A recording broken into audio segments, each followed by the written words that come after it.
Our student presenter is Kaylee Orozco.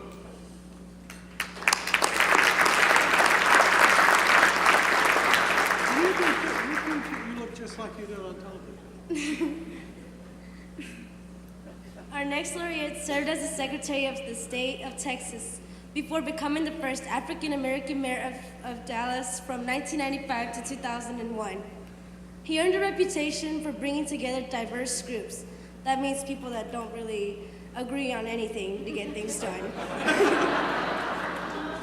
He was appointed by President Barack Obama to serve as the United States Trade Representative in 2009 and continued until 2013.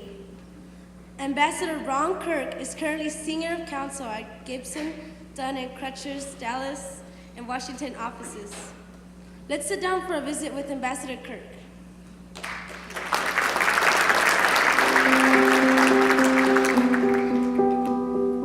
I grew up in Austin in the 50s and 60s, which was an interesting time because that was the segregated South. I could literally see the Capitol Dome from my front yard. We would ride our bicycles over because that was this wonderful, expansive lawn, but we couldn't go inside to get a drink of water. My story is the same as so many other young people of color who came of age in the South. Everything for us was about family, about faith, and then that passion that education would be the tool that we would use to change our lives. I was fortunate to grow up in a very strong family infrastructure. My mother was a school teacher. My father worked at the post office. In fact, he integrated the post office. He was the first black clerk in the postal service. We had a family that was just almost fanatically committed to education. My mother was, as all parents do, was one of those that literally kept every one of my report cards from grade. All my grade school report cards were straight A's, and back then they literally had a deal for conduct. All my conducts were either needs improvement or, Lord help him, put a sock in it. But I was a good kid. It was explicitly understood, you better conduct yourself in such a way that somebody else coming behind you gets the opportunity. Because for so many people of color, there was the sense that if we came in and we failed, why give somebody else a chance? I was inspired from a very young age to be a lawyer. I wanted to fight for social change. So I moved to Dallas, started my legal career. And then after a couple of years, in 1981, I accepted a job and moved to Washington to work for Senator Lloyd Bentsen. I did that for 2 years. And then the job came open to run and build government affairs for the city of Dallas. And then my friend, Ann Richards, who had walked me through the Capitol and become a good friend, ran for governor and won. And she asked me if I would do a number of things in her administration. Ultimately, I accepted. While I was serving with Governor Richards as her Secretary of State, Steve Bartlett, I think, surprised a lot of people and announced he would not seek a second term as mayor. And so at that point, I thought, I can do this. We were really fortunate. We won the mayor's race in May of '95 without a runoff with 65% of the vote. And as I like to say, I was privileged to become the 5th first black mayor of Dallas.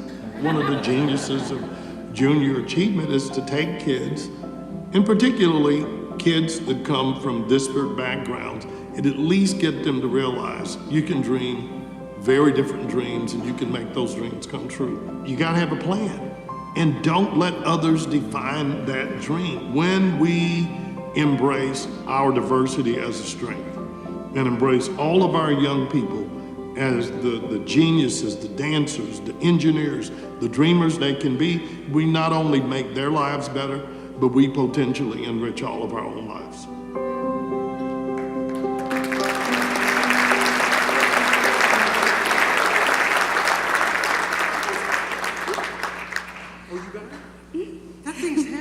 Let me do that. I'll do the heavy lifting for you. Thank you. Get the ambassador up here. Welcome to the J.A. Dallas Business Hall of Fame, Ron Kirk.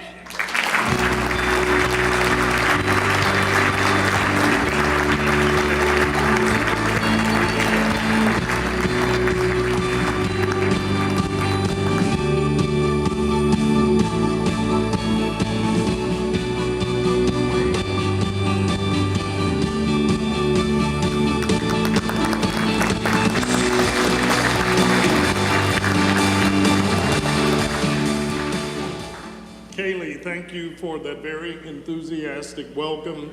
And thanks to my wonderful friends, Herb Kelleher and Colleen Barrett, for making this possible for me and for Junior Achievement, for all that you do. I am blessed to have had a wonderful wife who has supported my career through all of my endeavors, both public and private, and Matrice is here with me tonight, and I thank her. I have to tell you, David was teasing me off the record about which of those pictures were me. And I was telling him, for those of us who are our age, and you know I'm 60, our kids don't understand that there wasn't always a time that everybody had access to cameras. And being the youngest of 4 children, I'm always embarrassed when people say, we want pictures of you as a child.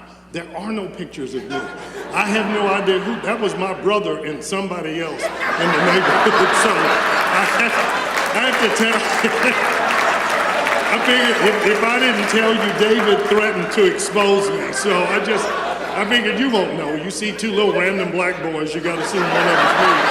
But I'm sure that was my brother, at least. But the other thing I'm certain of is that my life was made richer because there were people who dared to believe in me and plant a kernel of hope, a dream in me, that I could have a life very different from what people envisioned when they looked at kids like me 60 years ago. I was the kid serving the food at banquets 60 years ago, like Craig. I grew up as a busboy and a waiter, and people who looked at me saw a busboy and a waiter. And when I see a Don, when I see Lorna, these beautiful young people tonight, I'm reminded and prayerful that we don't make that same mistake of believing because someone comes from a different part of town or speaks a different language, that all they can do is mow our lawns or maybe put the roofs on our homes or serve our food. There are geniuses among us all around, and we just have to give them that hope.